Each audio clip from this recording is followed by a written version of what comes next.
Tomelaki Katia molili Tala Yesu aye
conférence mais tokoki kaka kokota na kati ya mama likambo mbala moko te sans pourtant totombola kombo ya mokonzi na biso na respect ya tata Nzambe esika ezwami yo okoki kotelema tozwa mwa ntango ya koloba liloba moko mibale misato epai ya kolo mpe mana matondo mingi kolo matondo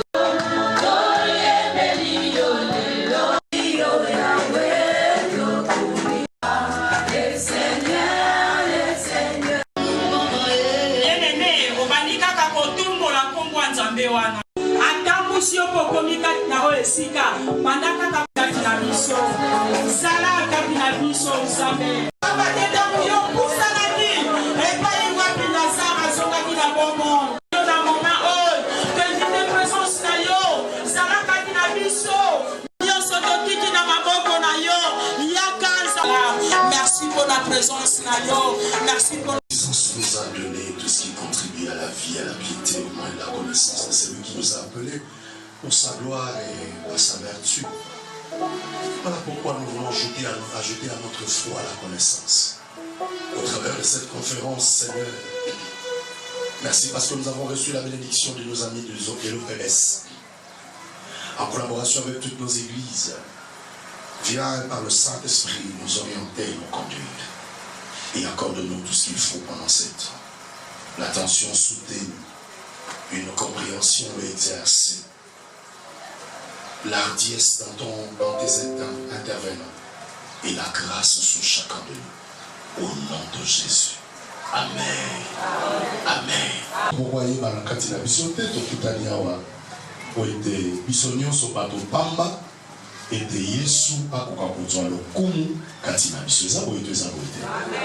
Alors, il y a moi là, il y a un moto qui est le Moussika, la Kanissa qui déjà, la permission, il y a le Véran Bill, parce qu'il doit intervenir après là. La quantité de Véran a royauté, tout mais quand même qu'on procéder là, qu'on y a mal, qu'on peut ça la monter, n'est-ce pas? Parce que peut être coutani to yébalité, tout ce monde en a marre, tout yébali, bah tout te mon yébalité. Bon, il te qu'on peut ça la monter là, il y a un moto qui est musique là, voilà. Bah le ça docteur Boaz parce que il est mon quoi intervenant alors. Voilà, merci docteur Boaz. Alors. Nalingito salela liboma ya kondima nalingito yamba Jésus chef maître mokonzi oyo yasali ke nayeba Babil nayeba mama Ruth nayeba mama Karine nayeba docteur Boaz nayeba yo oyebanga soki Jésus te tala moto amayele lokola yo mwasi ya motu ya lokola yo na utilo wapi Donc, ce qui est Jésus, est-ce que tu peux penser à Jésus? Alléluia, Jésus. Que Jésus soit le bienvenu parmi nous.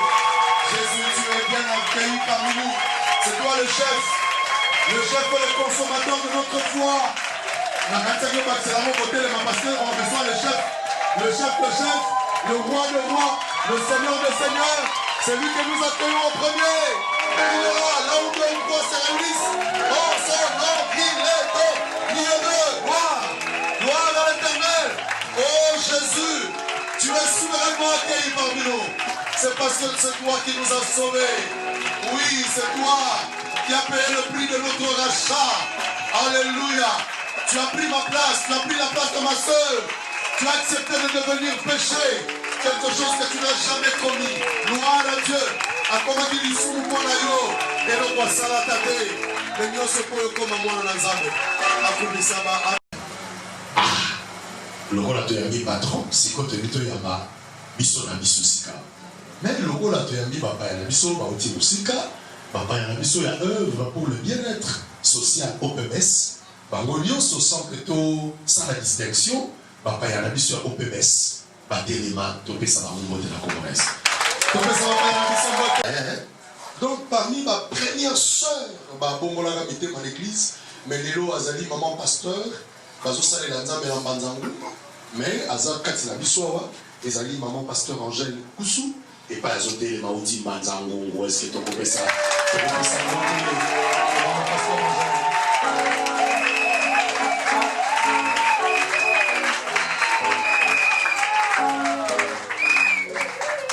Là, on est bakara du sol, bakara sur la prison.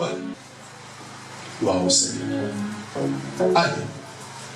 Tokoyamana no bandeko na biso extension avant to kontraba na biso PB depuis to suka na biso. Allez. To bandi na bana na biso ya man caché central. Man caché extension na biso ya man caché pa ibazali, man caché central et pa ibazali bateli na badiadi. Mamisita. Baya na bango malamu, baya na bango ma. Merci.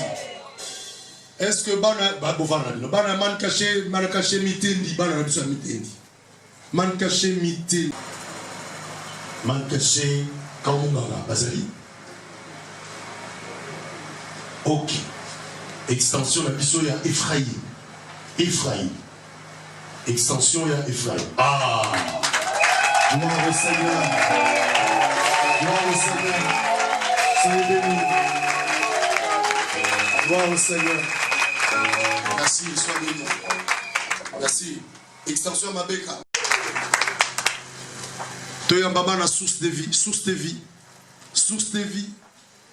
Gloire à Dieu. Maman pasteur. Merci. Église sœur, aux âmes de migra, peut-être mon Dieu. Non, donc il y a Emmaüs, Emmaüs, ah, gloire à Dieu, Emmaüs. Merci Jésus. Bandekwa migra, merci. Bandekwa migra bazali. L'église d'Absol aux alentours. L'église Moussousou peut-être aux alliés, toi Yabayo. Extension la Bissoya. Artession la Bagadi, qui n'a pas salagi. Artession la Bagadi, et pas pour Pasteur Adolphe. Pasteur Adolphe. Pasteur Adolphe, bonsoir Zali. Maman Bazali, gloire à Dieu, maman merci. Maman église Koboli. Assemblée messianique, gloire à Dieu. Toya Bababo, très bien. Merci, soyez bénis. Maman pasteur, gloire au Seigneur. Merci, soyez bénis. La fraternité, Toboto, gloire à Dieu, merci, gloire à Dieu, merci. Vous regardez ma colonne Bazali,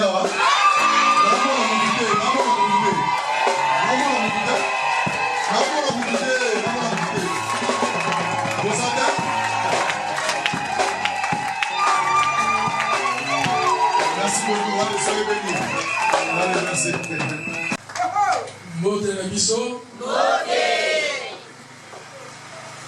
maluba ezangi ngai na komona oyo nyonso ezali kosala na oyo esika na bongo lokola elongi ebandeli tozotima tondi epai na nzambe. Amen. Na yango tozotima tondi epai na nzambe ndenge na lobi mpo na pesi biso mpe na bomoi nde epesi makoki ete tokutana na esika oyo. Azali mpe kopesa baremerciement sincere epai ya ndeko na nga moninga na nga pasteur Rostan ndenge apesaki nzela po ete bilulu oyo ekokosala mokolo wa lelo mpe nakozangisa kotanga mpe kombo ya mama na biso ndona te oyo bazali kotravaille na elongo mpe bandeko nyonso baza na kati ya département ya bamama nde na misala basali epesi nzela ete mokolo wa lelo tosangana mpe tokoka kosolola na bongo batondi mpe na bino baoboyeni esika parce que bamama bozalaka makambo ebele ya kosala ntango boye mpe bovandi bolekisi mwa ntango awa ezali considération bopesi epai na biso bongo mpona yango vraiment tosengeli kozala reconnaissant envers bino ndenge ekomami na nsima kuna biso tozali ONG ya développement oyo ebengani OPBS, œuvre pour le bien-être social. Tozali bongo kosala misala na kati na société to ma communauté na tina ete toka kosunga bato na bapasi oyo baza nango to makambo baza nango bawa kozwa mwa solution mwa ya eza asolo ete eza na moto moko te na mokili to institution moko te na mokili oyo ekoki mpenza kosoulager bato à 100%. Ça n'existe pas à part nzambe ye moko kasi lokola bato mwa mayele nzambe apesi tozali bongo moke komeka kosala oyo tokoki mpona bandeko bana baboti bilenge oyo bazali nzinga esiko tokoki kokoma mpe kosala mosala na bongo ndenge ekomami kuna na nsima tozali na domaine ya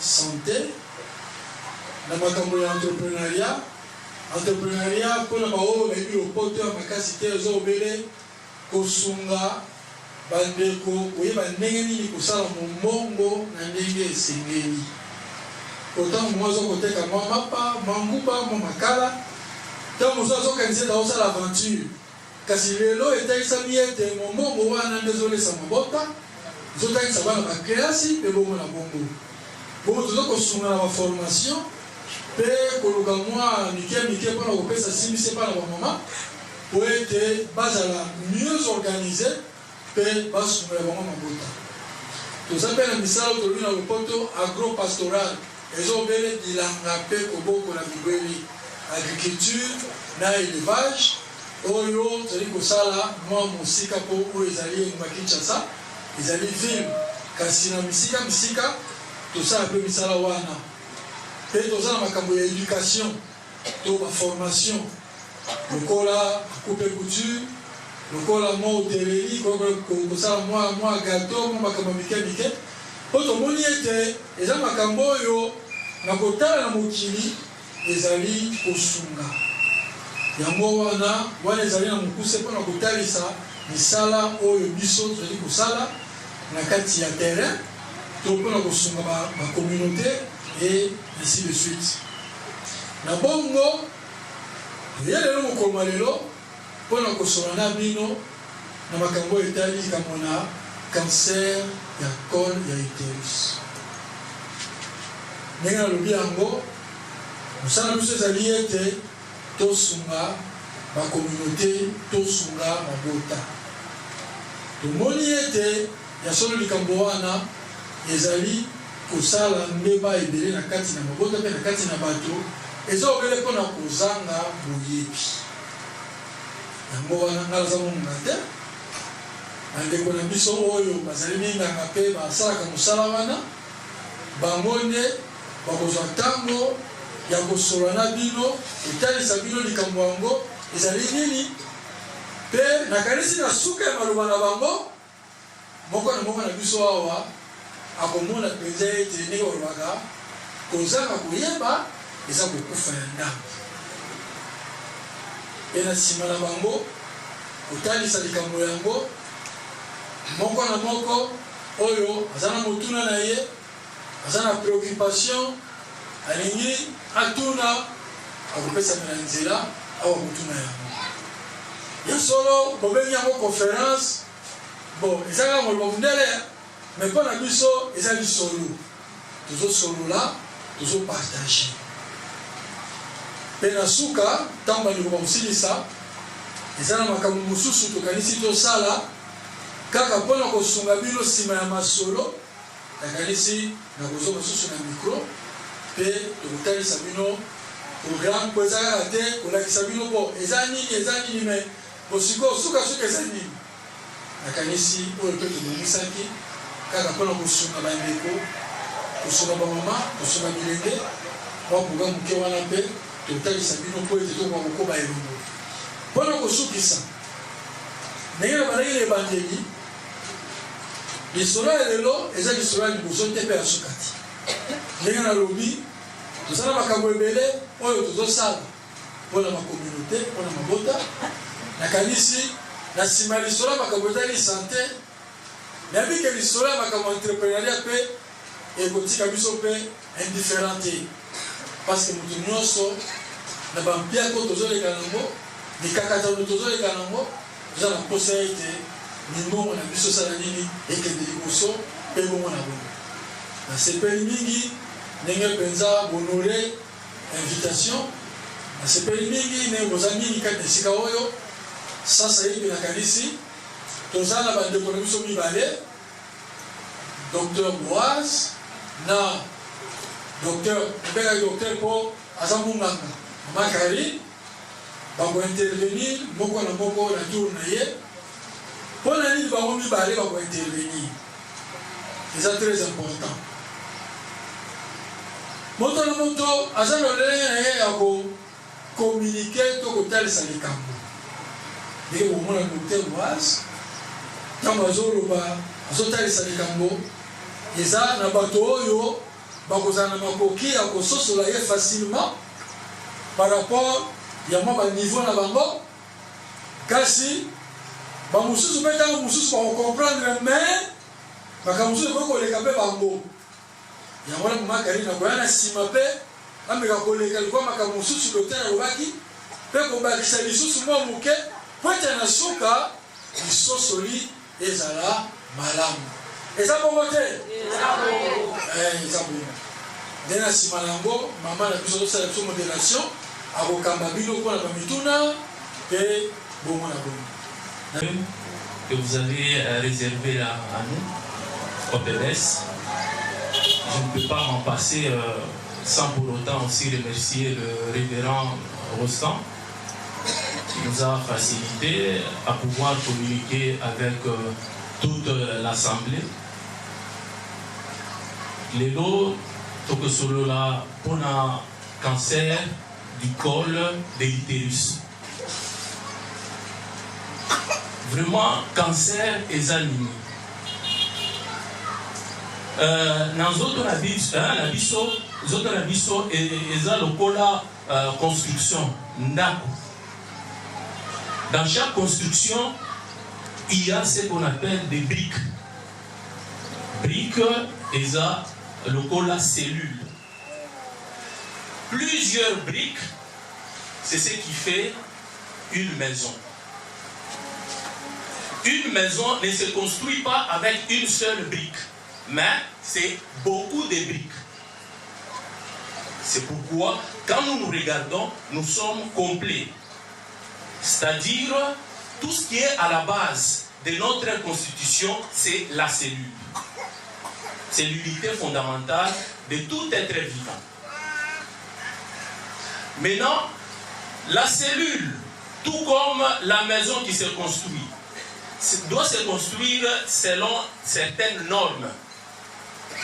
Un maçon qui s'y connaît doit savoir placer chaque brique à sa place pour que la maison puisse avoir une meilleure forme. Maintenant, cette cellule-là, qui est constitué comme une brique de notre corps. C'est Dieu qui construit ça.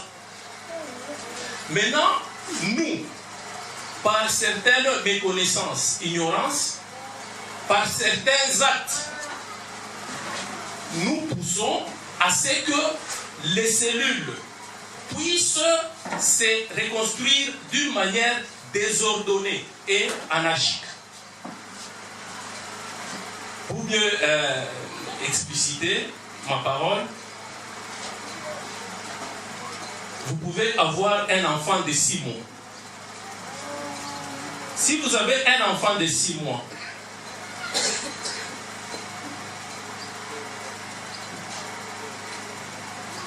et puis, après 6 mois, l'enfant devient comme moi. Est-ce que vous allez vous réjouir? Vous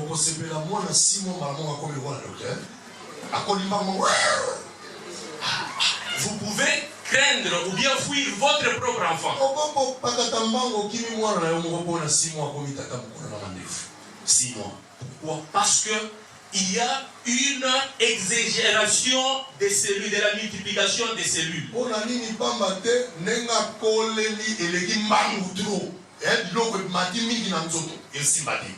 Voilà. Quand les cellules se multiplient rapidement,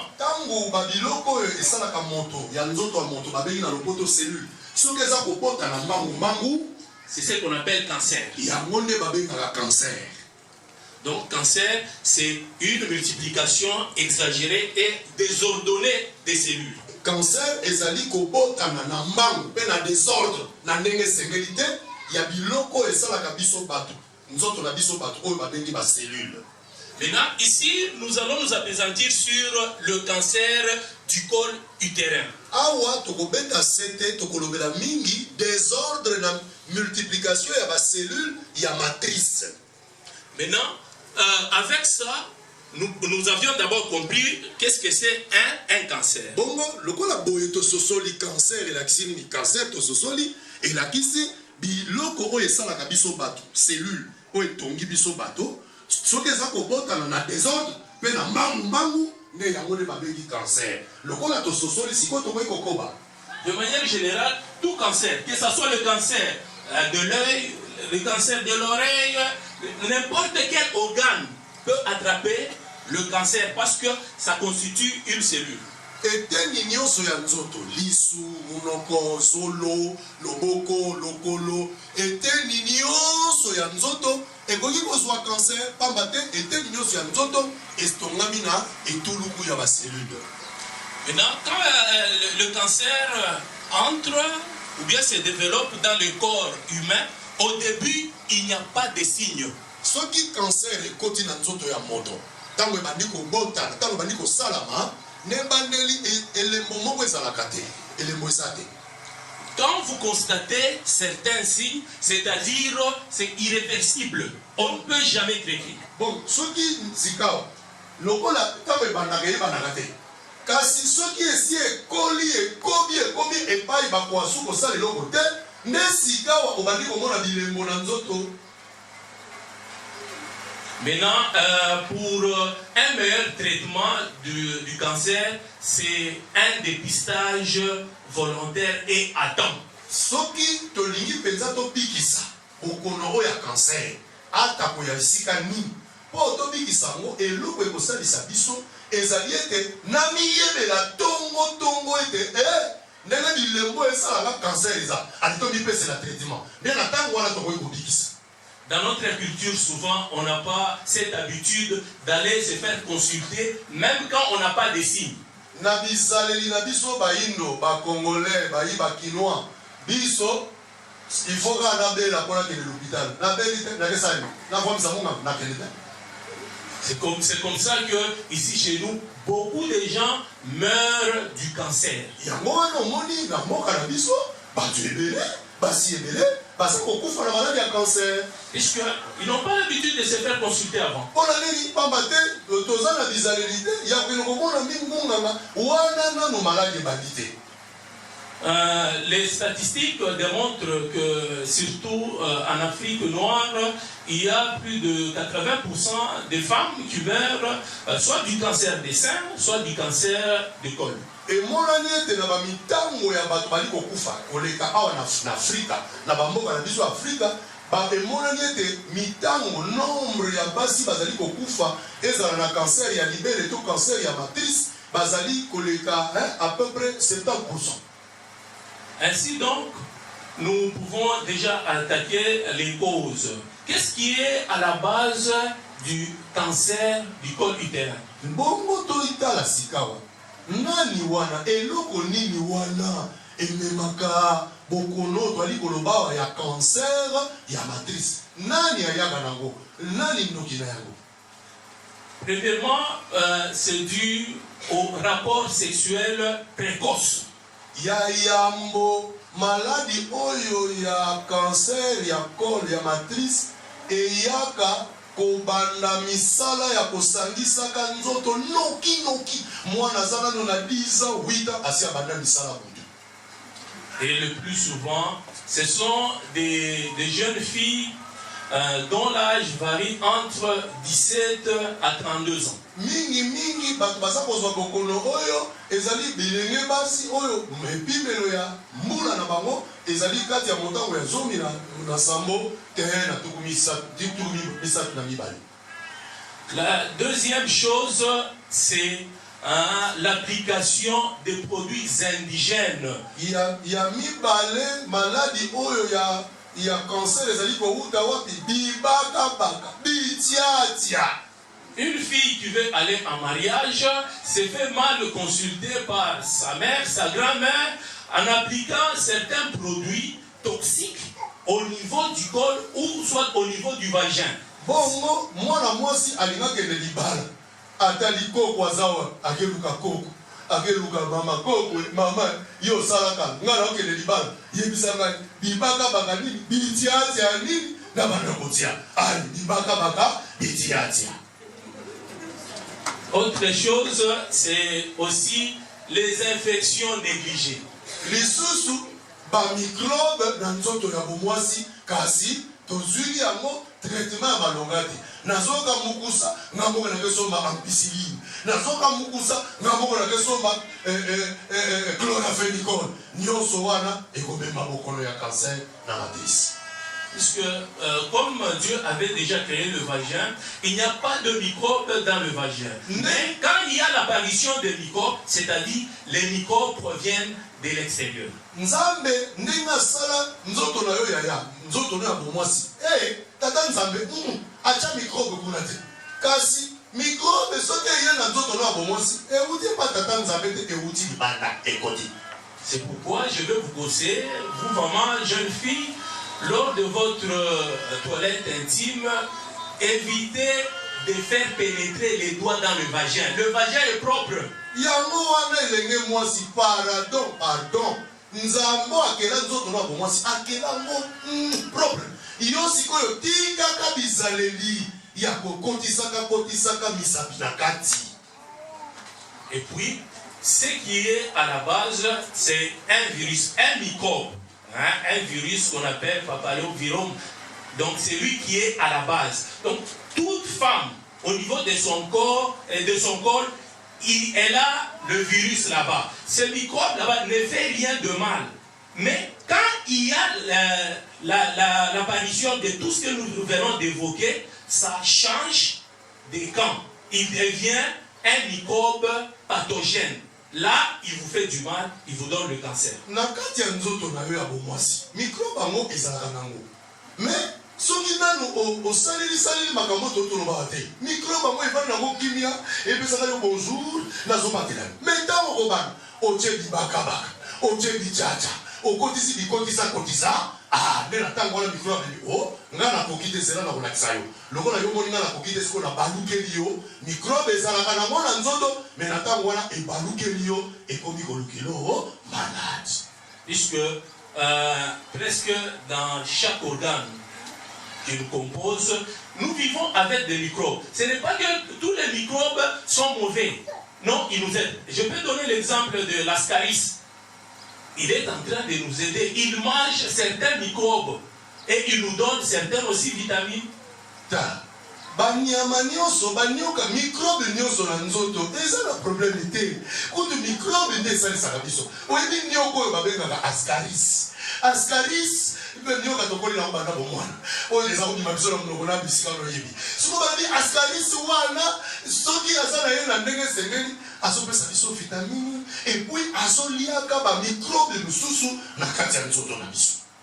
Il y a aussi sur notre peau certains microbes, les staphylocoques, streptocoques, qui nous protègent, qui protègent la peau. Mais si vous n'entretenez pas bien votre peau, ces microbes là-bas vont se venger, ils vont devenir des rebelles pour vous nuire. C'est la même chose avec le papillomavirus qui se retrouve au niveau de chaque col utérin de toute femme. Et ça n'a staphylocoque, et ça n'a pas de microbe à bon. Si vous microbe à bon, avant na ye abatela ka poso asala ka poso kitoko ngebonge mais soki microbe ye wana ndenge moko bena microbe to tikoloba ezala kana nzoto ya mwana mwasi ezala keloko te ezala kaka soko tungisi yango o memeli yango microbe mususu ali esika etosa yo ebatela yo ali microbe wana ekomi kobungisa yo kotungisa santé. En bref, donc je ne peux pas tout épuiser. Vu que bon, vous étiez déjà là, nous sommes venus en retard, nous sommes à deux à partager. C'est ainsi que, bon, avec la bénédiction du pasteur Bill, je laisse.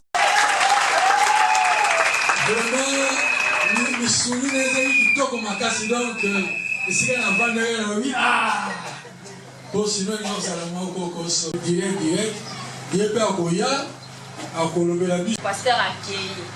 Pour nga mona ngako benga nae pour ma musi so lobby est-ce que t'as dit t'es na pire est-ce que t'as dit et vous musko all bon poil kocha ni na wapi siko alo ba kombo ngo ko ba ndima ke yem tata docteur bon moi là c'est ma carrière non ça l'effort na lo ba français te pour pasteur ya obotra mi koto ba na ko interpréter biso mi balé. En fait, moi je suis sage-femme. Dans la sage-femme, c'est plus à la maternité. Alors, makambo yo tozo lobela, eza makambo oyo tokuta na halango. So il natali bilongi na bino nyonso, vous un peu, comment excusez votre nom? Maman côté, tano bilongi ya maman o, bilongi na maman so onde.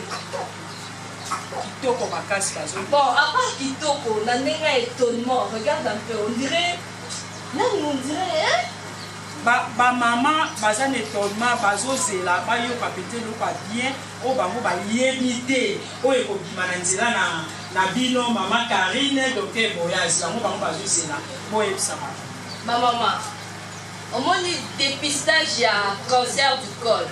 Quand pasteur a parlé, bon. D'abord, il faut que est-ce que le lieu est en fait, quand on dit cancer du col, le col est rusté. Et ça, la bouche. La bouche, c'est pas les lèvres. En fait, le col, c'est ça. C'est la bouche. C'est l'entrée du corps de l'utérus. Hein? Donc, quand on parle de la bouche, on voit tout ça, mais c'est pas la bouche, il y a les lèvres, il y a la langue, il y a tout ça qui fait la bouche. Maintenant, quand on parle du col, on parle de ça. Tant on par rapport, il y a une infection, c'est l'infection qui commence ici, qui s'introduit à l'intérieur. Donc, heureusement, nous avons ça et ça va entrer. Donc, quand je fais ça, moi, je vais dessiner ça, je vais comprendre que c'est ça. Docteur a été un peu plus scientifique. Mais là, tellement que Naza est éducatrice, parce que tout ça, là, va CPN. Donc, les CPN sont, comme vous parlez, ce sont des kilos. Donc, on a dit que sa maman a les années, les années pour comprendre. Pour une fois, tout le monde a, papa, docteur a fait si maman va au vu. Elle dit si on m'a qui ne veut pas ici que papa ça la ramoussala. Et la maman est partie prendre des ovules, la tiens on a bureau et à papa. Donc, pour dire que quand vous parlez aux gens, il faut qu'on ait un niveau dans bango. Donc il faut parler clairement. Comme ça, on doit comprendre que non. A est à A, B est à B. Le cancer du col, si on peut dire, docteur Alobi, effectivement, nous sommes tous ensemble. Mais, niveau na niveau, bamususu nanu ebima na ngote ti akufa ti ezoya ya ozala na ngote bamususu ebandi kosala na nzoto na bango. Mais bizarrement c'est quoi? Basim nango ezalaka asymptomatique, ça veut dire qu'il n'y a pas de signe en fait pour voir que oh il y a un cancer, oh il y a un cancer. Mais oh ekomaka na stade avancé. Yango mona ba mususu na sabe ko mona ka mona ka ba mususu ba ko na ba saignement. On a mutu règle depuis et banda. Azana règle de lié à ça la ligne. Et c'est comme ça qu'il y a certains terrains qui diront, ils appellent, il fait un mion, nous tous à la mion, il n'y a pas ça la bouche, nous tous à la cancer. En fait, les mions même différemment, les mions, mais à la kati, mais cancer et à l'ibanda. Tant que ça, le toucher vaginal, tant que vous spéculum, on va savoir détecter que seulement oyo et outil na kati, là seulement oyo et outil l'ibanda. Pour nous obanda na ebandeli. Les cancers du col, les docteur Alobi, oui, ce sont les rapports sexuels précoces. Moi, l'amitié a bandi, oui, c'est bon. Mais ce qui est vraiment à la page, le top, c'est les IST, les infections sexuellement transmissibles. Si je vous dis la première fois que j'ai fait les dépistages du VIH, pour une petite mais donc pour dire qu'il y a certaines histoires, rien que comme on a ils ont banni sa Bible.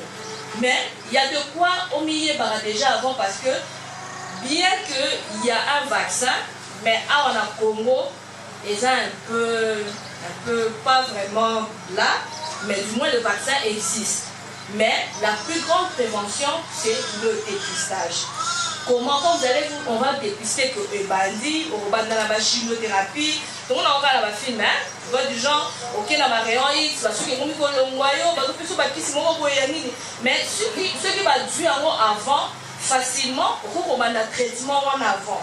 Mais grâce à Dieu, plus on a autant vers Babylone ou la cancer, plus Babylone on se compte que ça que sur un médicament à moi qui sur tu peux éviter déjà effet nango et mon donc pour commencer tout au début pour récupérer nos jeunes pour le moment qu'on dirait ma camarade n'a plus de ses côtés. En fait le vagin comme docteur l'a dit, le vagin est naturellement propre. Donc, si je vous dis que la partie la plus propre, c'est le vagin pour Timangati. Moi, quand je grandissais, maman, je crois que j'avais 10 ans ou 9 ans, maman nous disait toujours, parce qu'il n'y a pas à quelle infirmière,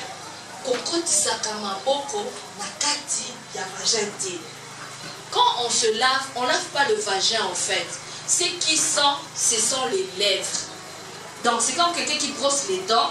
Et le réseau plus ressentir, et ça peut-être buccal parce que quand on mange, d'habitude, nous sommes sur la carte à mon encore.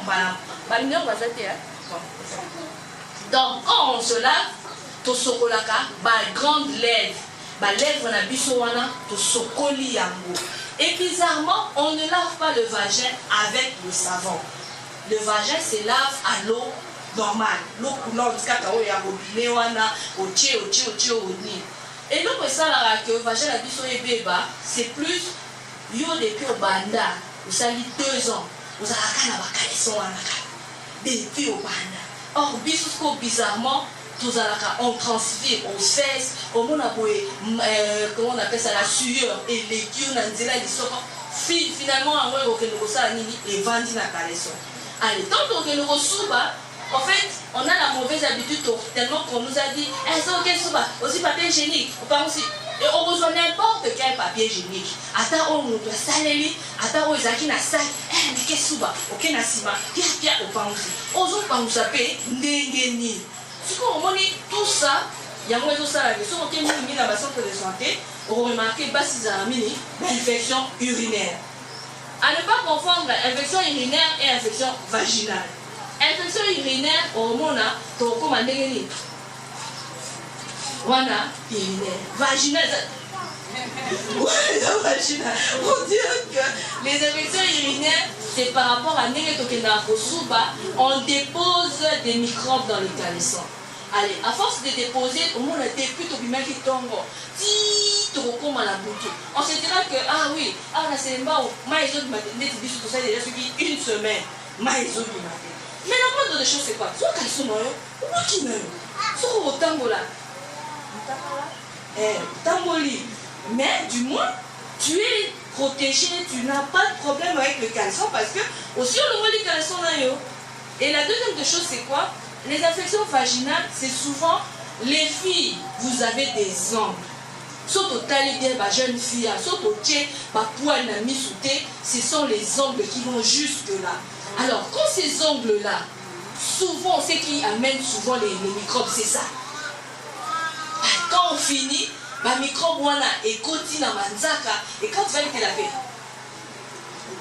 ozolobola au contraire ce qu'on est commis bongo et commis bambika là c'est toi, c'est parce que tu as fait entrer un virus dans ma boca, un microbe dans ma boca ici on n'a pas la bonne habitude de faire ce qu'on qui ne reçoit par exemple pour bateau puisque on a quand même ma propre camarade voilà dans vos habitudes lavez-vous ne fût que le main au second non ma beaucoup bien alors si on met ça pour attaquer le lobby le loti pour changer la binauté mais par rapport à bino maman quand il y a une jeune fille n'a besoin se laver propre c'est pas se laver 10 fois mais c'est se laver bien nous devons attendre na maman il est à muki à 1 litre mais si on a dit qu'on laver ma partie essentielle nae on a à qu'on nous basoloter nous basons pour la psychose surtout yoki bango bien bazana na basola banzoto. Effectivement, nous tous on a grandi pareil. Mais à nous les mamans, si quoi il y a pour soi pas un abisso, moi parfait à bien, moi poudre, on a tout ce qu'on a dit, aïe aïe aïe, soit poudre, tiens moi ma PK, ne pas mettre la poudre ici. Cette poudre là même nous quand on a des bébés, des nouveau-nés, puis surtout tiens ma poudre thé. Les bébés on met les crayons. Tu vois les pommades crayons là. Oui, parce que moi, la moussous, on peut habituer peut-être à la poudre d'idou et tout. Mais pour son aïe, il y a un côté. Nous sommes en 20 ans, pour tout ça, la place à moi bien, Tony, pour ça, moi, tu vois les poudres en la chair. Moi, on a beau, il y a une poudre, il y a 1000 francs. Il y a un monde pour sonner, tout ça, les bien. Moi, ma fille, elle a des tout de trucs, bail, voilà. Depuis, elle a une zéro entier, comme une nerve psycho. Il y a un papa. Donc, moi, et en plus de ça, les climats. Climat, oh, il y a moi chaque jour, matin, midi, soir, je dis à nos mamans à la maternité là-bas, ne couvrez pas les bébés. La chaleur, il fait chaud. Quand il y a la chaleur, il y a mon début à moi, il y a la chaleur. Au contraire, il y a le moment où il y a les gens pour et c'est ça que quand je parle d'infection, moi, on attend à vos eaux chaleur. Il y a même des enfants de 1 année, 2 ans qui ont ces problèmes-là de cancer du corps. Ne pensez pas que ça intéresse seulement les grandes personnes, c'est aussi par rapport à la bassesse des gens. Au moins, un petit enfant de 6 ans qui vous fait des mions. Imaginez un peu les mots. Donc, le problème c'est que diable. Non, ce sont des histoires faisables parce que on est plus dans les novellas, plus dans les histoires, mais les histoires, c'est comme la mort normale. Moi, on a la diabète. Non, diabète, on a dit pour maman parce que elle a produit le diabète dans son corps. Donc, c'est normal. Alors, mes chères sœurs, mes chères mamans, que cette histoire de cancer du col ne vous effraie pas. Dites-vous que c'est comme si, aux autres qui sont nés, pour ça, la dépistage pour la malaria, pour la nini. C'est vrai que, pour eux, comment ça va se faire. on va vous prendre par rapport aux infections vaginales, spéculum. Bon, plusieurs spéculum, non? Les amants libérés, donc tissu docteur Apotala a introduit moi médicament, médicament là, échanger couleur. Ça veut dire que vous êtes infecté. Mais ce médicament là, ça veut dire aux a épargné. Mais pour la maman, c'est pas vraiment un problème parce qu'on s'est dit, on peut même vivre avec 50 ans, c'est pas un problème. Mais c'est par rapport aux jeunes filles. Moi, je prends souvent sur l'éducation sanitaire. Jeune fille, même si on n'a pas d'argent, ne fût-ce qu'avoir son propre seau. Les infections, c'est pas seulement sexuel. Les infections, c'est aussi hygiène. La manière dont tu te traites toi-même par rapport à ton corps, la manière dont tu te laves, la manière dont tu soignes ton essuie. Tu peux même pas avoir un essuie, mais tu as une serviette à toi. Aux alentours, maintenant, au côté il va peut-être pour repasser, même c'est plus avec ses courants. Il faut seulement peut-être éviter d'aller pendant longtemps. Par exemple, il y a bilamba, on a singa, il a plein de mouches. L'objet infection parce que les mouches vont déposer. Moi, je me souviens même chez nous, à mon les Alaki, comme mouche bazalaki, ceux qui sumbelio, ceux qui ont pangosi, au mona, banyama, bazo bimayo, nanzo. Tout ça, ce sont des infections. Alors, que ces problèmes de cancer ne nous effraient pas. Que ce soit vous, ça soit moi, c'est quelque chose qui est en train de venir à la vogue. Parce qu'on a remarqué, on en parle, c'est vrai, mais vous êtes un peu trop sceptique. Donc vous avez fait ça vraiment pour vous transmettre le message que c'est vrai que le cancer, c'est vrai, Dieu existe et tout. Mais c'est ce même Dieu-là qui a fait après ce maillot pour détecter que les maladies sont là par là et nuire la santé de la personne. Pour ce, je vous remercie pour votre intérêt. Bon, merci les enfants.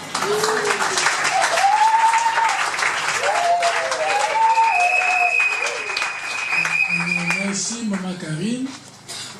Je pense que Bolandi va intervenir dans ce débat.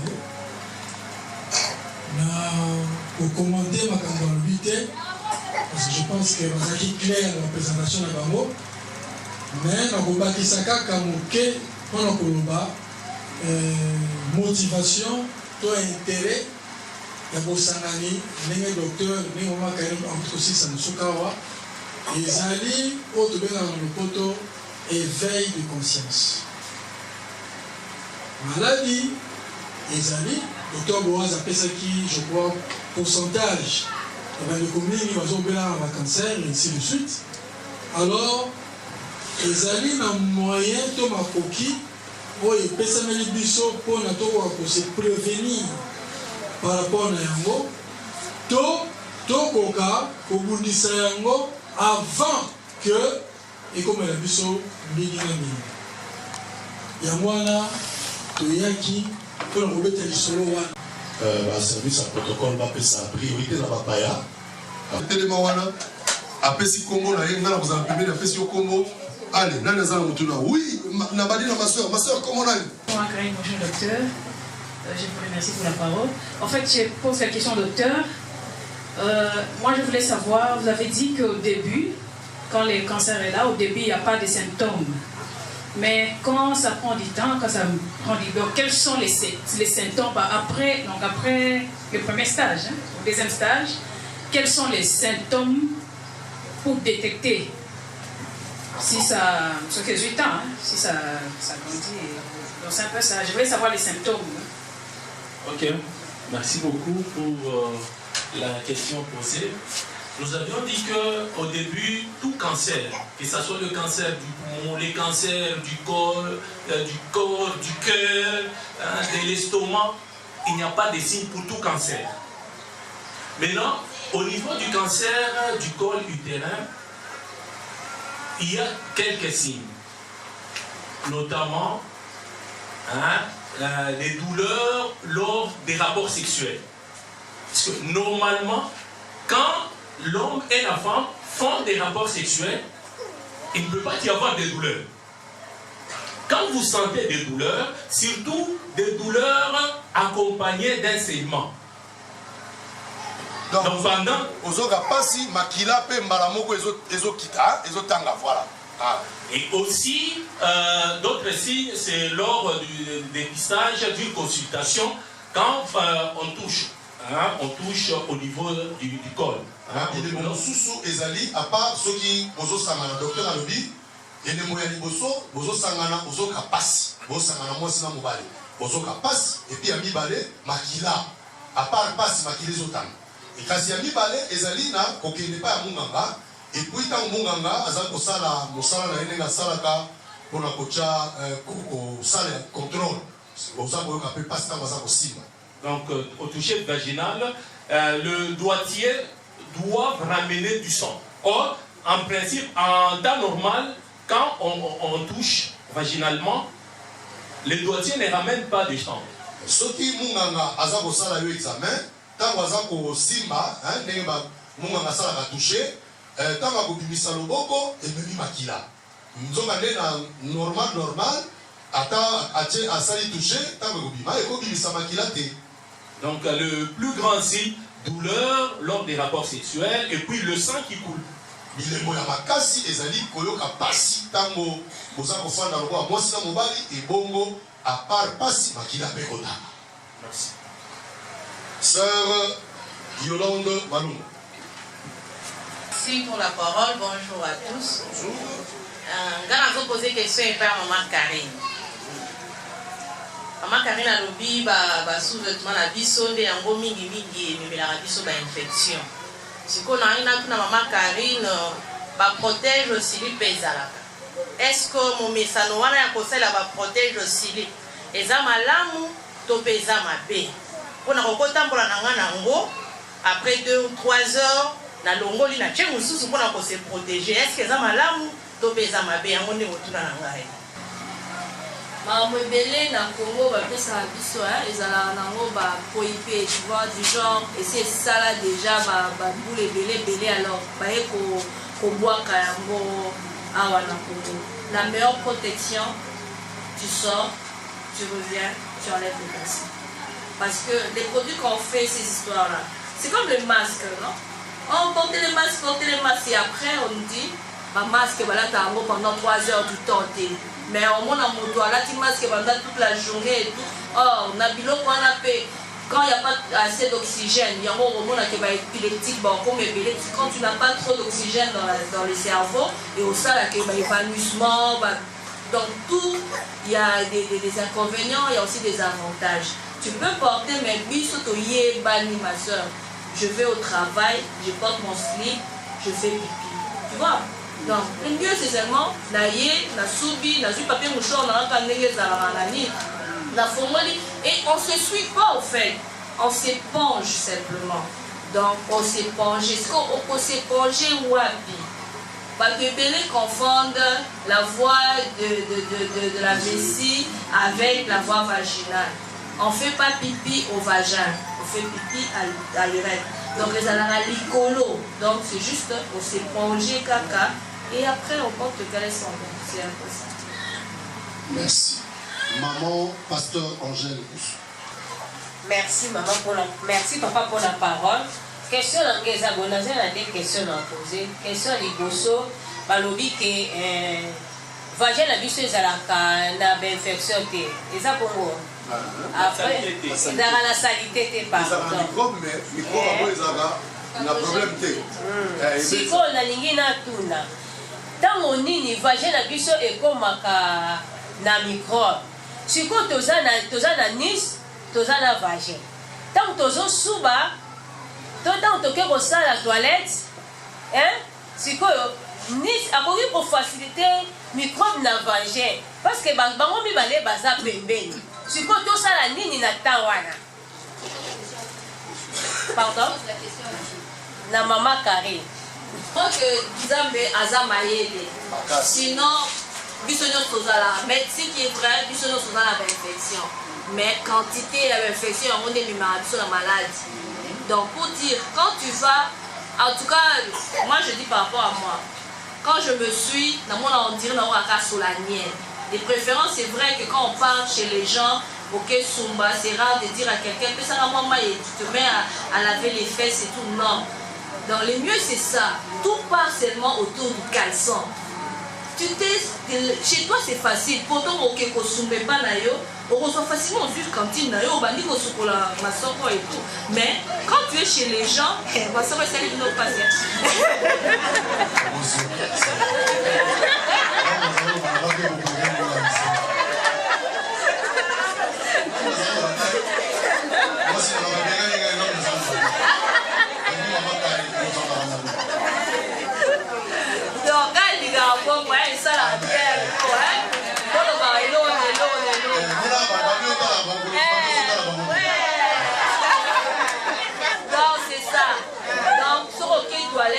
En tout cas, n'a évité tous abattus, mais n'a pas pire esprit.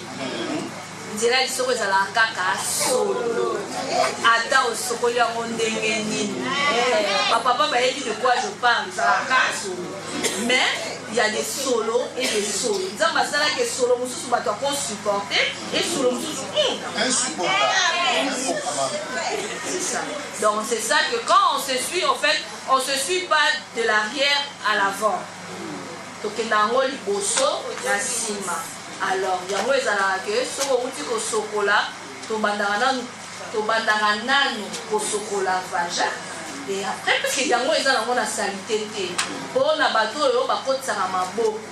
Avant okotsa maboko, en tout cas moi je pensais parce que là déjà habitué. On est habitué mon socio bandi yango attends là pour dire na mona dit c'est normal. Surtout dans heure na biso à ovulation, tozalaka tobinisaka ba perte blanche.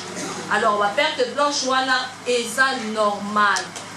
Mais ce qu'on est commis anormal pour peut-être anticiper ma question, ce qu'on est commis anormal et commis solo et commis kobimisa moi et blika là il faut aller voir un spécialiste.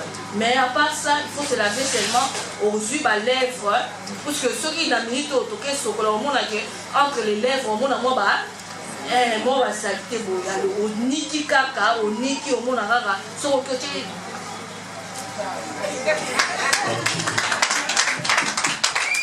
Allez, si vous avez moi, nous avons un peu de interdit. Si vous avez un bon dégustement, nous allons prendre la question. Merci. Allez, nous allons maman Golé Luko. Merci.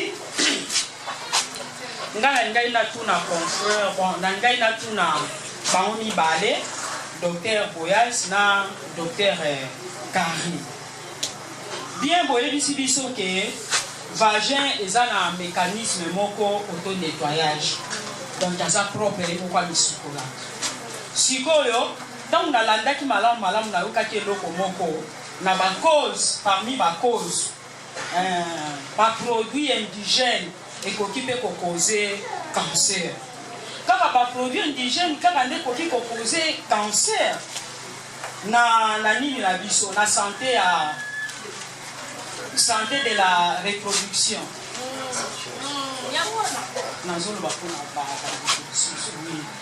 Neti na kaya planning familial.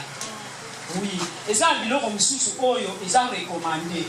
Neti bastile, est-ce que bastile wana ezala cancérité. En plus de ça, tozomona ba jeune sœur na tango règle na yé. Soka si règle, si corrélé.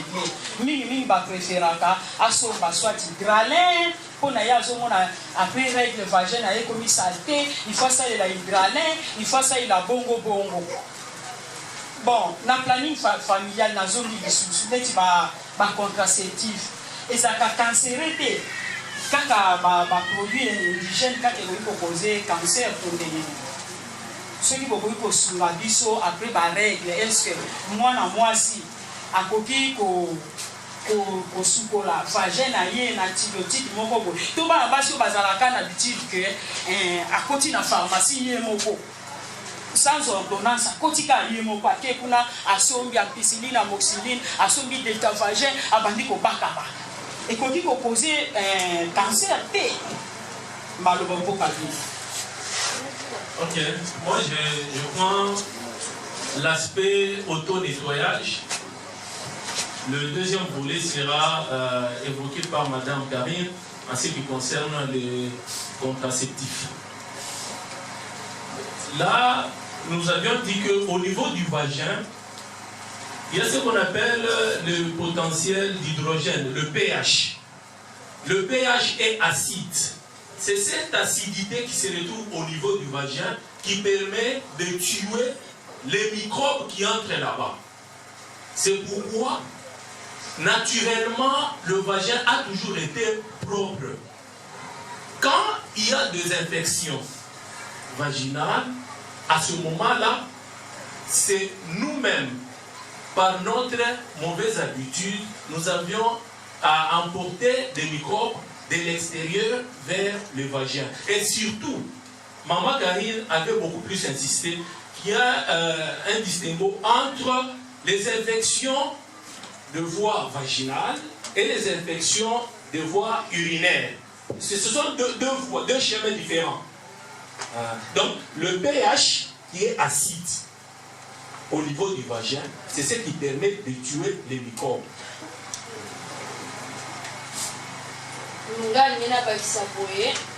Par rapport à tout produit, il y a des avantages et des inconvénients.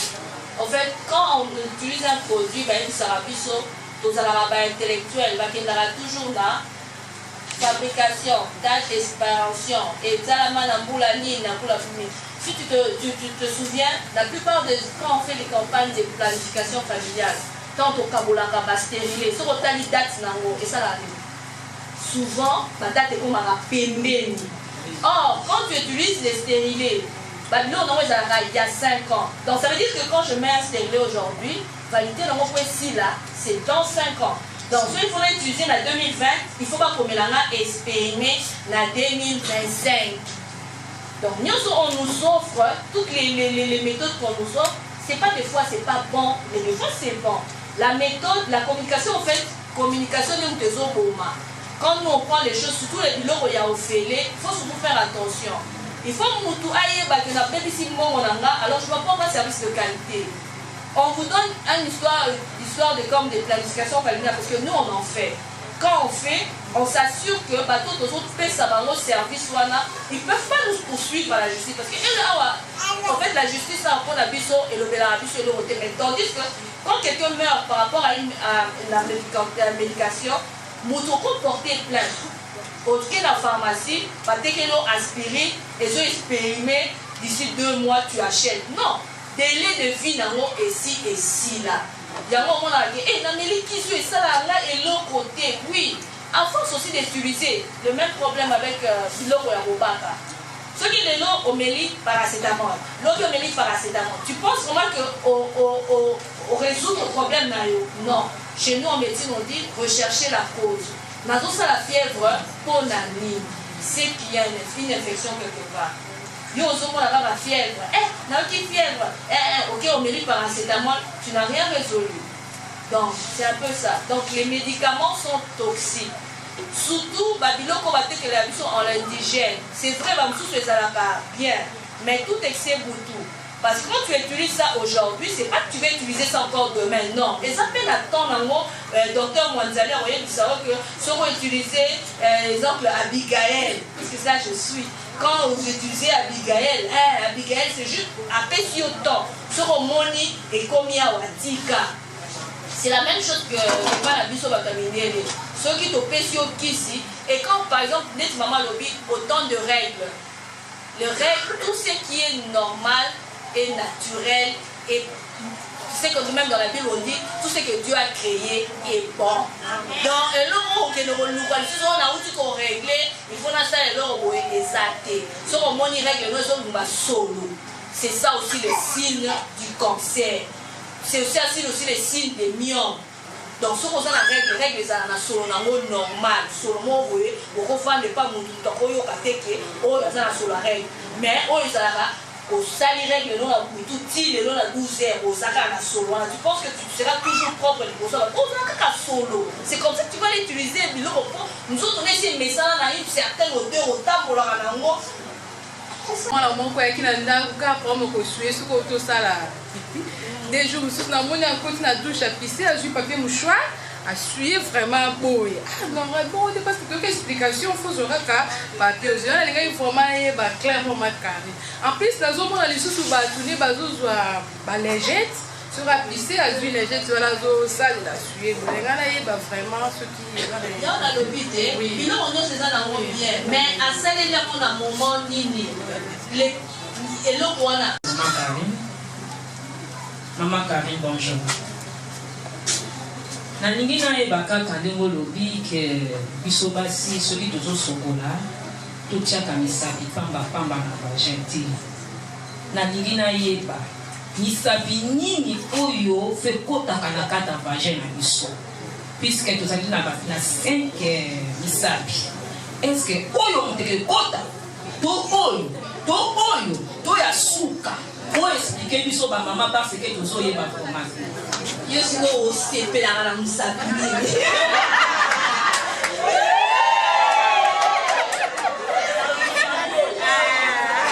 eza bongo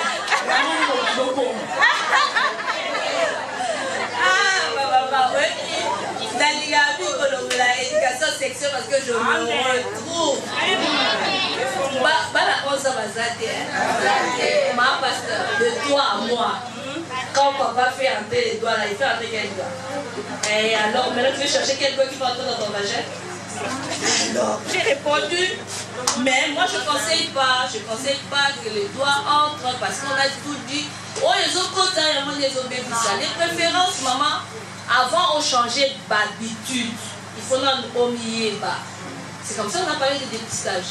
Pour tous ceux qui veulent changer des habitudes, pour dire quoi, je vous dis, c'est quelque chose qui est vrai. Et très vrai. L'eau, c'est le meilleur produit pour le rafraîchissement du vagin. Soko tiaka mai mingi. On dit que ça va attendre pour oh, tiens, ma casse à tomate. Tu as entendu ça, non? Tiens, ma casse à tomate. J'ai dit magie au Kozonga. C'est pas vrai. Maman, soko si au Fouama. Non,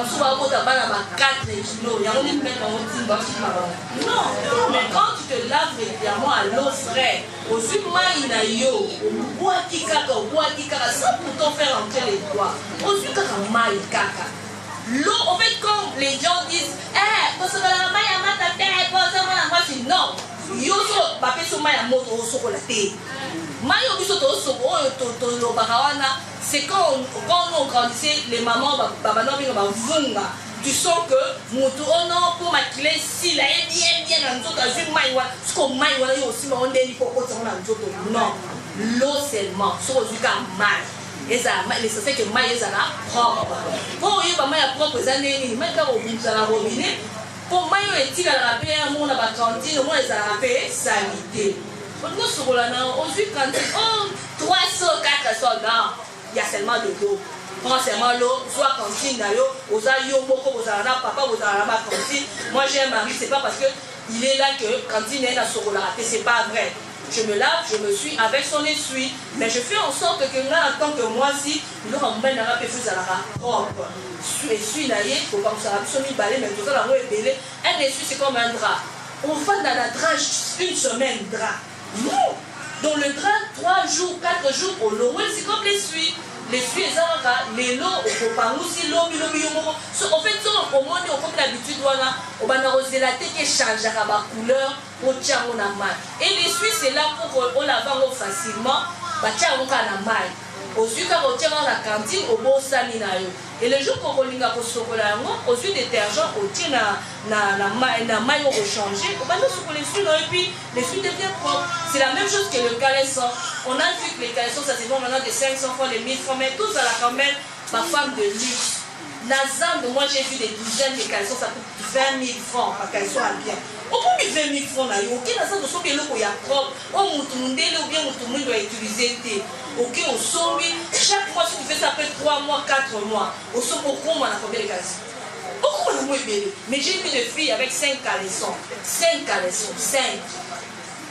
Mais or, si tu as plusieurs caleçons, on se battre dans la taka nini, on se met dans caleçon sur la table, ça va sika. Je pense que la ministère a posé quelques questions parce qu'il y a la maladie, parce que les camarades qui mariés. bongo ayaka epai na ngai bisingaki bavai na mobali 5 ans mais akomi komonaki après kosala rapport na mobali na ye azomonaki azalaki kosenye makasi nde nalobaka faki mona gynécologue. Voilà notre réponse. Merci. Aujourd'hui, c'est comme un luxe d'utiliser des cuves. C'est une bonne chose. Mais vous voyez, sur une même cuve, 10 personnes, 30 personnes montent là-dessus. Ça sera à la base des infections à répétition. Il y a des cuves qui ont déjà gâté, changé même de couleur, tout ça. Et surtout par rapport à la configuration de sexe féminin. C'est béant, c'est ouvert. Directement, les filles qui utilisent des cuves publiques ont vraiment 1000 chances à avoir des infections chaque fois. Il y a aussi le cas de seau. Normalement, pour des jeunes filles de maman, vous devez avoir de seau personnel. Maman essayez ozala na katini yo ya yo. Jeune fille, maman essayez na yo ozala na katini ya yo moko. Wana de eza malamu. Il ne faut pas confondre, il y a des seaux là pour nettoyer la maison. Vous voyez, les filles utilisent pour leur toilette. Okamata katini oyo basokolaka wese te ya mwana kaka okela kosokolela nzoto na yo. Katini ya wese eza ya wese, ya nzoto na yo eza ya nzoto na yo. Donc comme maman Karine avait dit, avec les mouches, dès qu'on étale nos sous-vêtements, après vous pouvez même repasser, puisque la chaleur tue les microbes facilement. Ndenge maman Karine alobaki okoki kosokola kaleso na yo otandi yango na singa parce que eza na bandindi oyo bakoki kopesa yo bokono oyo ya cancer, mais soki otandi boye moi ezokokoma mikolobo wana. Maman, Nali peut kobakisa eloko pour rejoindre le docteur. En fait, les cancers du genre familial existent. Moi, il y a ma tante qui est morte du cancer du sein. Donc j'ai suivi 2 tantes Mobimba, Bakoufela, à partir il y a cancer, il y a ma bille. C'est comme ça qu'il y a des maladies héréditaires du genre cancéreuse. Donc, et ça, comme le docteur l'a si bien dit, ma brique, c'est qu'on brique manque à tel nangona et ça la gêne wana.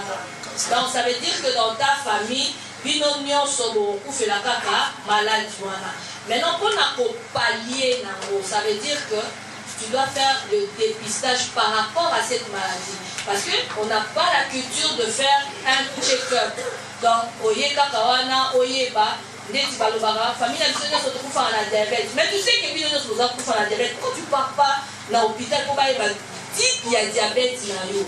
Parce que les diabète, c'est ça la nini. Yo ozoye ba que maman la biso aza hyper tendu, mais ozolia kaka babilo du genre mongwa ou bien du soir pareil. Mais oye pipe oza la diabète mais ba jus. Babilo on a mususu ba sucre, ozotika te. Mais là tu veux dire que nzamba osala. Non. Tout ça la réalise. Donc excusez, par rapport à des maladies, il y a des maladies héréditaires. Donc, quand tu as famille, peut-être biso, maman a la draguinette, papa a la draguinette, Nicolas a la draguinette. Donc, biso de Suzanne a la draguinette. Dernièrement, quand j'étais allée chez l'OFTA, il m'a dit non, amène aussi ta fille, ceux qui a zappé na ilo, Koana, et tout ça, la kebine, nous sommes la draguinette, ma famille. Donc, c'est une histoire familiale. Pour la parole. Maman, mon tour n'a déjà que.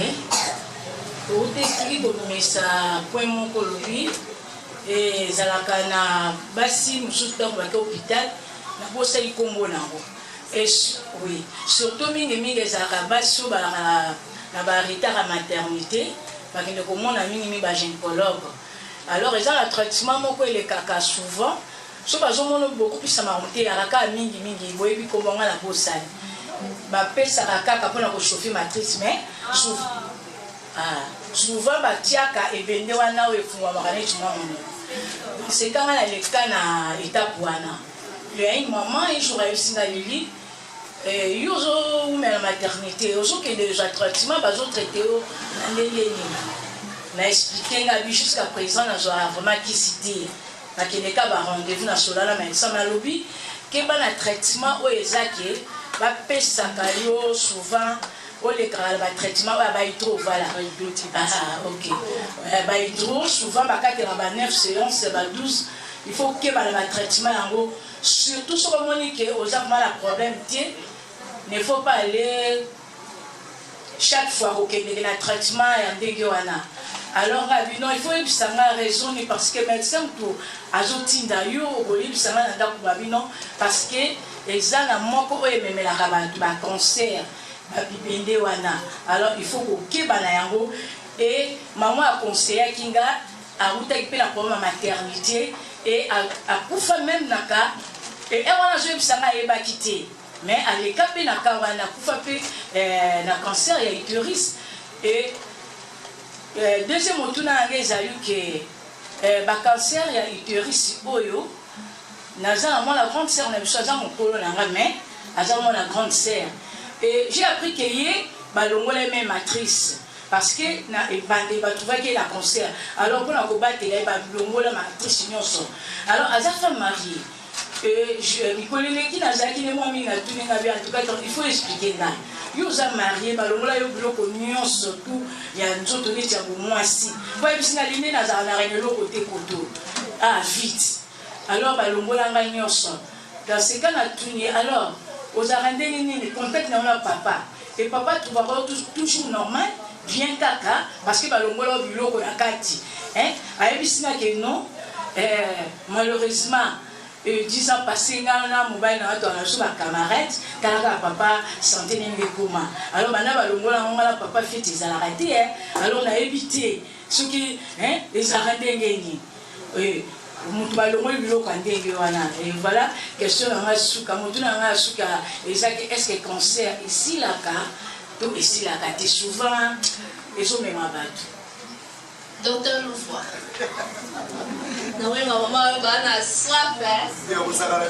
T'as mon doigt, on va souci dans mon nid.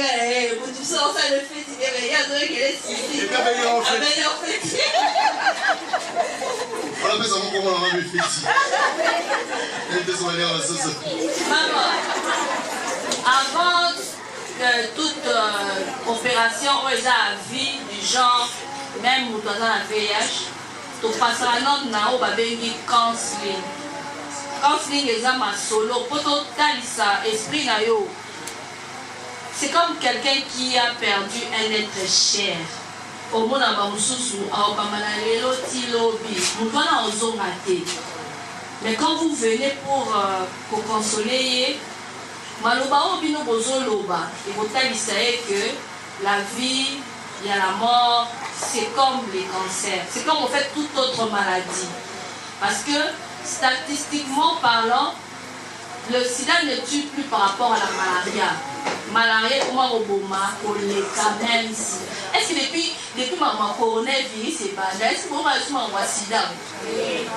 Mais le sida existe. À l'hôpital, on vit avec les gens qui ont le sida. Mais la peur qu'on avait auparavant est différente maintenant. Non, c'est comme je dis, au moment quand on a parlé d'histoire de Corona, quand on est venu mais après, tout vivre ce qu'on a battu dans la Corona, on a remarqué quoi en fait, tout ce qu'on fait, même dans le mariage, les Araka, les solos. Les solos, il y a des couples qui vivent mieux, mais qui n'ont pas des enfants. Tout solo là qui. C'est la base au fait. Quand il n'y a pas cette histoire qu'on dit, la base, la fondation, c'est d'abord au solo là. Quand il y a d'autres personnes qui viennent, c'est parce que c'est comme celle qui dit, maman, excusez-moi, vous avez dit, oh non, en fait, on ne fait pas l'amour avec l'utérus, on fait l'amour avec le vagin. Donc, si on enlève le vagin, là, je dirais, elle ne sentira plus rien. Mais elle a son vagin. Comment on va enlever le vagin dans le corps de quelqu'un? C'est comme on enlève, on ampute la bouche. Non. Et nous, raison pour Missa, même pas président, on imagine un peu. Aïe, bi place, nous sommes elle aura plaisir.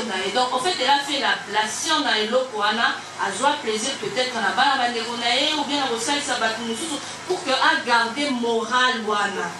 Donc, dans tout ce que nous faisons, et là, on a sur les cas, communication. Quand communication était dans mon pandi, bon, même si je suis sur le lobby, il y a un autre sabino, n'a pas d'alelo, ti lobby, tout ça panzana, ti spouk non panzana, ti gab. Je peux tout dire. Tant que dans vos esprits, on a déjà commencé à vous laver le cerveau que le vagin est sale. Maman, elle est là, tu connais les places mortes, on a un montant, on va continuer cette passage, et les qui n'ont pas. Tu connais, tout le monde a dit, et ça, elle est canango. Nous, les femmes, ça nous fait, ayoki nga soloni, mais elle ne dit rien. Ça veut dire, c'est comme des chiens. Quand ils vont s'accoupler avec des chiens, balandana soloana. Et c'est cette odeur que Dieu a fait, que bisoto zala bongo pour mibali va tout ça la pébé la biso. Mais quand vous intoxiquez cette histoire, vous mettez des histoires, vous mettez, vous allez perdre cet originel d'odeur pour perdre un mot. Et comme on a commis maï, comme on dit en lingala. Moi, c'est maï, elle nous a c'est parce que au baby qui déjà en mettant des toxiques, en faisant tout ce que tu veux là, les arabakéono, fan de la case, là de la case, ça la cabo. Et il y a certaines aussi pratiques sexuelles, qu'on se le dise. Tout n'est pas bon à faire. Yo, qui nous l'a d'abord, ça la fille, maman, quand tu vas marier, c'est pas facile. Il y a des fois vous vous réveillez, tu n'en as pas envie, mais on t'oblige à le faire. Mais donc, pour dire que quand vous faites ça sainement, parce que les gens que vous voyez là sont des hypocrites, vraiment. Bon, on va yo, on a docteur. Moi, si là, on parle, ils sont dialogue. Je vous dis franchement, aux Arabes, celle qui pue, celle qui est sale, aux Arabes, parce que Nini, Mobali, Akouakoye Bisayo, vérité. Il y a des fois, quand on parle trop, surtout quand on a un masque, il y a la bouche qui pue et tout. On n'a pas la culture en fait de prendre ma bonbon et tout. Tout ça, je vais demander au docteur Loufoua de nous préparer un jour, comme ça on va essayer un peu de parler de préparation sexuelle, du genre quand on va à la fête. En fait, c'est ça. Il y a certaines femmes quand elles. Du fait qu'elle déjà aussi au baya, mais il est à bayaté. Mais certaines histoires, il a envie. Et quand tu es une pute pour ton mari, c'est bien parce qu'il n'a pas l'esprit ailleurs. Il n'a pas le temps d'aller regarder les téléphones des autres personnes pour aller voir si ce n'est pas dans leur téléphone, dans leur foyer. Il se contente de la femme qu'il a. Tu vois, tout c'est un problème de communication. Quand toi et ton mari, il y a certains secrets, c'est vrai, c'est entre hommes, c'est aux amas, on ne peut pas tout se dire, tu as toujours ta meilleure amie et tout. Mais quand avec celui que vous partagez le lit, il n'arrive pas à te dire que ma chérie, caleçon l'a dit, pardon, l'homme. Au moins ceux qui y a ça, ils remarquent, au moins tout ça, un peu moins, qui sont moutons, Italio. Mais quand c'est lui, tu es un peu trop attiré. C'est quoi, on le finit. Mais eux aussi doivent faire l'effort. Quand tu fais une remarque à quelqu'un comme ça, on met les ça bon, à chaque fois que nous sommes là, on le dit que c'est la vie de la sanité. Il faut que tu nettoies la mais ce qui te dit, suka lango omona yango mutebota bandika donc soki ato sokolo tshisa mais mo so tshisa tshomona ka perte blanche soko tsheka mo la perte blanche bini mais soki okomi kotika ngonde mwana o tshia musapite o netwa yango de fait o commandé comme solo makasi komi bandike komi désordre mutu na ngeza reka ça préférable de jour mon kaka pona loko wana OK c'est ce que j'ai dit. C'est un problème d'habitude. Et là, les arbres, aussi ton message, en fait, même si on a dit, on a lobby, on a pas de aussi ton message. Les mbika, bien qu'on mange ça, mais les mbika immangeables là, est solorisant. Les solorisants là, ça vient, et ça n'a pas ni nao aider. Comme à la niveau, on a un mbika, you ou ozoya. Heureusement pas la massage. Dans l'hôpital, tu as des poils comme quelqu'un qui va chercher les éléphants là-bas. Vous voyez, ça va être trop. On va mettre l'infection.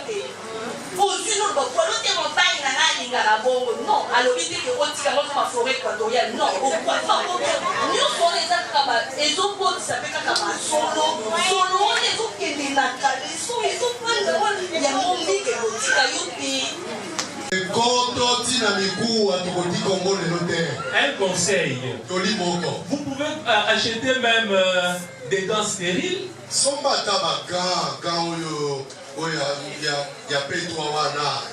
Tu peux maintenant appliquer, nettoyer comme tu t'es déjà habitué.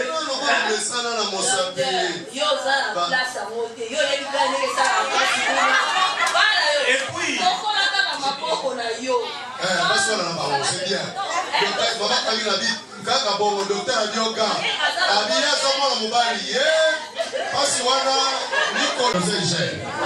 le solo là que vous parlez, nous les hommes, ça nous fait du bien.